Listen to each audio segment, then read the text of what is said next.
ॐ अज्ञानतिमिरान्धस्य ज्ञानञ्जनशलाकया चक्षुरुन्मिलितं येन तस्मै श्रीगुरुवे नमः। हरे कृष्ण।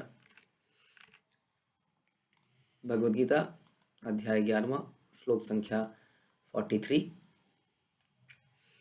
पीतासि लोकस्य चराचरस्य तवमस्य पूज्यश्च गुरर्गरीयान्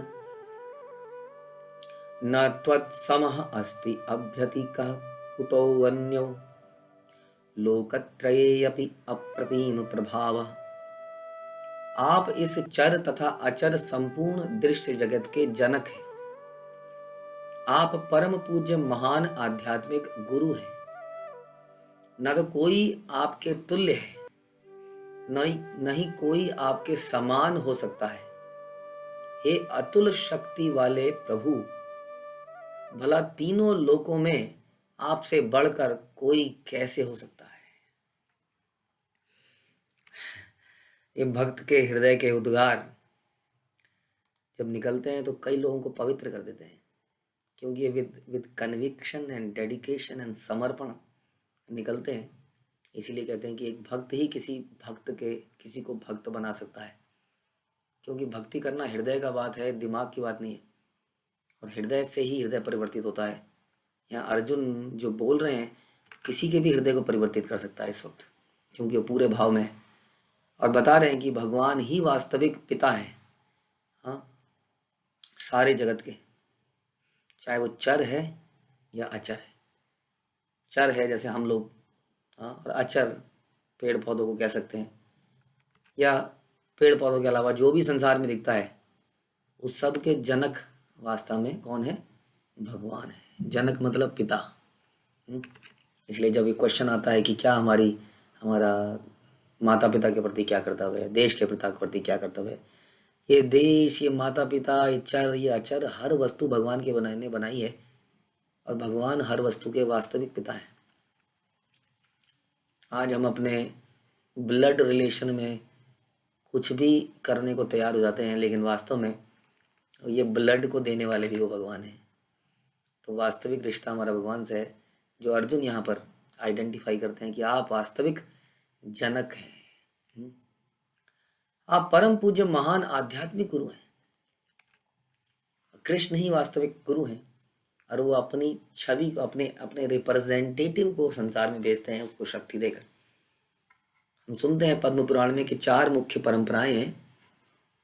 ये चारों परंपराएं जैसे कि ब्रह्मा जी के द्वारा चलाई गई, या शिव जी द्वारा चलाई गई, या 4 कुमार द्वारा चलाई गई, या लक्ष्मी जी द्वारा चलाई गई, ये 4 परंपराएं प्रारंभ कृष्ण से होती है और ये चारों परंपराएं कृष्ण की भक्ति सिखाती है।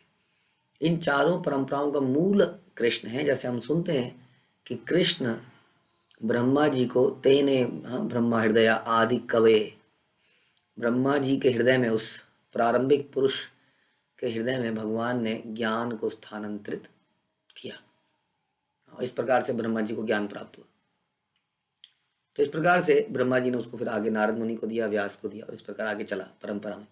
और इसी प्रकार से बाकियों को भी भगवान ने ही ज्ञान दिया। क्योंकि भगवान गीता में कहते हैं कि वेद विद अपने आप को कहते हैं। वेद विद का मतलब होता है जो वेदों को जानने वाला है, और वेदांत कृद मतलब जो वेदों को बनाने वाला है। तो भगवान वेदों को जानने वाले हैं, वेदों को बनाने वाले हैं। सारा ज्ञान ही भगवान में है। भगवान को जान लेना, इसका मतलब सारा ज्ञान प्राप्त हो जाना। तो इसलिए भगवान ही आदि गुरु बन सकते हैं।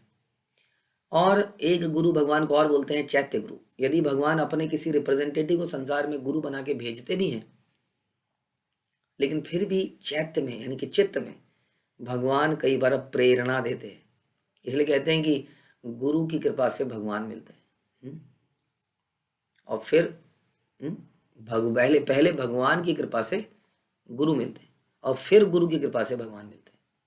तो भगवान हमारे हृदय में ये प्रेरणा देते हैं कि जाओ, वहाँ पे जाओ, क्लास अटेंड करो, जो वो बोल रहे हैं वैसा करो। तो इस प्रकार और वो कब देते हैं? हमारी इच्छा के अनुसार। यदि हमारे अंदर इच्छा होती है कि हम किसी गुरु की तलाश कर रहे हैं, हमें किसी प्रमाणिक गुरु की आवश्यकता है, यदि हम जेन्युइनली किसी गुरु को ढूंढ रहे हैं, ना कि किसी ढोंगी को ढूंढ रहे हैं जो हमें इस मुसीबत से बचा ले, बीमारी से दूर कर दे, बिजनेस चला दे, तब तो हमें ढोंगी गुरु मिलेंगे। लेकिन यदि वास्तविक हमें उत्सुकता है, हमें जिज्ञासा है जानने की, ब्रह्म की जिज्ञासा है, जन्म मरण के चक्र की जिज्ञासा है, इंसान जानवर है या उससे कुछ अलग है इसकी जिज्ञासा है, आत्मा कहाँ से आती है कहाँ चली जाती है इसकी जिज्ञासा है, यदि हमारे अंदर जिज्ञासा है, जेन्युइन जिज्ञासा है भगवान को जानने की, तो भगवान फिर क्या करते हैं, हमारे हृदय में प्रेरणा देते हैं कि जाओ वहाँ पे जाओ उस व्यक्ति की बात सुनो। और इस प्रकार से भगवान गुरु के पास हमें लेके जाते हैं और फिर गुरु भगवान को दिखा देते हैं, देखो ऐसे देखना है, ऐसे तुम्हें भगवान दिखेंगे। तो इसलिए भगवान ही वास्तविक क्या है, सब आदि गुरु हैं। वही गुरु हैं वास्तविक में। जैसे हम बलराम जी को भी कई बार बोलते हैं, Balram ji is nothing but Krishna's extension. इसलिए परम पूज्य महान आध्यात्मिक गुरु हैं। लेकिन इसका मतलब ये नहीं बनता है कि भगवान को ही हम गुरु बना लेंगे और गुरु धारण नहीं करेंगे, क्योंकि भगवान ही बोलते हैं तद विधि पढ़ी पाते न परि प्रश्न न सेवया, कि आप जाइए गुरु को शरणागति कीजिए, उनसे प्रश्न पूछिए, उनकी सेवा कीजिए, इस प्रकार वो आपको रियलाइजेशन ज्ञान प्रोवाइड करेंगे। तो इसलिए, लेकिन मूल रूप से गुरु कौन है, गुरु कृष्ण है। इसलिए यदि कोई गुरु कृष्ण की बात से डिफरेंट बोलता है तो वो गुरु नहीं हो सकता, क्योंकि गुरु इज जस्ट रिपीटिंग, वो वही शब्दों को दोहरा रहे हैं जो कृष्ण द्वारा बोले गए। भगवान गीता भागवत में कुछ बोलते हैं, गुरु उसको रिपीट करते हैं और उसको प्रैक्टिकल तरीके से सिखाते हैं, अपने आचरण से करके दिखाते हैं। ये गुरु का कार्य है। और शिष्य का कार्य है कि उस पर फेथ करे, उसका पालन करे, क्योंकि वो भगवान की वाणी को ही रिपीट करता है। इस प्रकार जो गुरु भगवान की और गुरु परंपरा की बात को रिपीट करता है, उसमें गुरु भगवान की शक्ति का आवेश हो जाता है और वो ऐसा कार्य कर जाता है जो संसार में कोई साधारण व्यक्ति नहीं कर सकता, जैसे श्रील प्रभुपाद। क्योंकि उनके अंदर भगवान की ही शक्ति थी, जिसके कारण वो ये कर पाए, क्योंकि वो भगवान की बात को एज इट इज बता रहे थे। इसलिए वास्तविक गुरु कौन हुए, भगवान हुए। इसलिए जो भी गुरु बोले, यदि वो कृष्ण से भिन्न बोल रहा है तो वो गुरु नहीं है। इसलिए कहते हैं कि गुरु अगर किसी को पूछना है तो बहुत सारे डेफिनेशन है, लेकिन एक बहुत ही सिंपल डेफिनेशन ये है कि उससे पूछे भगवान कौन है। यदि वो बोले ये भगवान है, वो भगवान है, ये है, वो है, तो उसका मतलब वो गुरु ही नहीं है। पहला बहुत ही सिंपल। श्रील प्रभुपाद ने, हम कई बार एग्जाम्पल बताते हैं ना, कि प्रभुपाद के गुरुकुल में कोई बाहर से विदेशी आए और उन्होंने ये प्रश्न जब प्रभुपाद ने पूछा तो उन्होंने 36 आंसर दे डाले। श्री प्रभुपाद ने गुरुकुल के बच्चों को बुलाया, बताया who is God, so they said Krishna is supreme personality of God. बस वो बच्चे भी गुरु बनने लायक थे। इसका मतलब यही कृष्ण तत्व वेता से ही गुरु है। शास्त्र कहते हैं जो कृष्ण तत्व को जानता है वो गुरु है, वास्तव वो गुरु बन सकता है। इसलिए चैतन्य महाप्रभु करते थे, अमार आज्ञा गुरु है तार यही दे। सबको सब इस प्रकार से गुरु बन सकते हैं कि वो कृष्ण तत्व को सुने, समझे और दूसरों को उसको बांटे। इसलिए ये सब गुरु क्यों बने, क्योंकि ये वो बात बोल रहे हैं जो कृष्ण ने बोली। इसका मतलब ओरिजिनल गुरु कौन हुए, ओरिजिनल गुरु कृष्ण हुए। फिर आगे बोलते हैं, ना तो कोई आपके तुल्य है और ना ही कोई आपके समान हो सकता है। आप जैसा भी कोई नहीं हो सकता है। ये बड़ी इंपॉर्टेंट बात है कि भगवान जैसा कोई नहीं हो सकता है। इस बात को समझ लीजिए, there is nobody who can be like Krishna. कोई, कृष्णा इज अद्वितीय, कोई उन जैसा है ही नहीं। ये प्रसंग आता है, मैं आपको बताता हूँ, श्रीमद् भागवत में 5वें कैंटो के 30वें अध्याय के 17वें श्लोक में आपने सुना होगा, मेरु देवी और नाभि, राजा नाभि और उनकी पत्नी मेरु देवी, उन्होंने भगवान को प्राप्त करने के लिए तपस्या करी और उन्होंने क्या वरदान मांगा, उन्होंने ये वरदान मांगा कि हमें आप जैसा पुत्र मिल जाए। अब कृष्ण इसके जवाब में क्या बोलते हैं सुनिए, इसी का आंसर कृष्ण क्या बोलते हैं। भगवान बोले, हे ऋषियों, मैं आपकी स्तुतियों से परम प्रसन्न हूं जो यज्ञ कर रहे थे। आप सभी सत्यवादी हैं। आप लोगों ने राजा नाभि के लिए मेरे समान पुत्र की प्राप्ति के लिए स्तुति करी है, किंतु ऐसा पाना तो अति दुर्लभ है, क्योंकि मैं अद्वितीय परम पुरुष हूं। यदि कोई मांगे मुझे आप अपने जैसा ही दे दीजिए, भगवान कह रहे नॉट पॉसिबल, क्योंकि कृष्णा इज भगवान स्वयं। एकला ईश्वर कृष्ण आर सभी भृत्य, यार यही ते नचाए से तारे करे नृत्य।